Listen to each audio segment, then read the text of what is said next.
윤석열 대통령이 비상계엄 선포 후 이른바 충암파 멤버이자 비상계엄 사태의 핵심 피의자인 여인형 전 방첩 사령관에게도 전화를 걸어서 작전 상황을 물었던 것으로 YTN 취재 결과 확인됐습니다.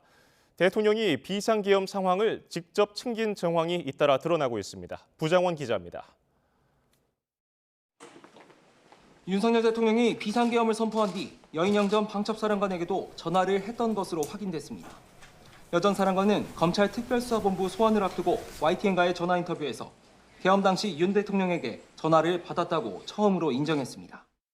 여 전 사령관은 대통령의 전화 지시가 있었느냐는 취재진의 질문에 부정은 않는다고 밝혔습니다. 앞서 홍장원 전 국정원 1차장이 계엄 선포 직후 윤 대통령이 전화해 정치인을 체포하라는 지시했다고 증언한 데 이어 이진우 전 수도방위 사령관은 대통령이 전화로 상황이 어떠냐고 물었다고 밝혔고 곽종근 전 특전사령관은 국회로 이동 중 지금 어디쯤이냐는 윤 대통령의 전화를 받았다고 말했습니다. 이런 가운데 윤 대통령이 계엄 당시 상황을 직접 챙긴 정황이 추가로 드러난 겁니다. 다만 여 전 사령관은 대통령이 전반적인 상황을 물어본 정도였다며 구체적인 지시나 명령 등이 있지는 않았다고 설명했습니다.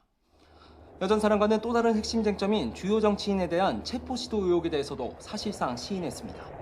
앞서 홍장원 전 국정원 1차장은 윤 대통령이 싹 다 잡아들여 정리하라고 말했다고 밝혔는데 여 전 사령관은 김용현 전 국방부 장관은 그런 식으로 말하진 않았다며 명단을 불러주면서 포고령 위반과 관련해 신병 확보 등의 조치를 준비하라고 지시했다고 설명했습니다.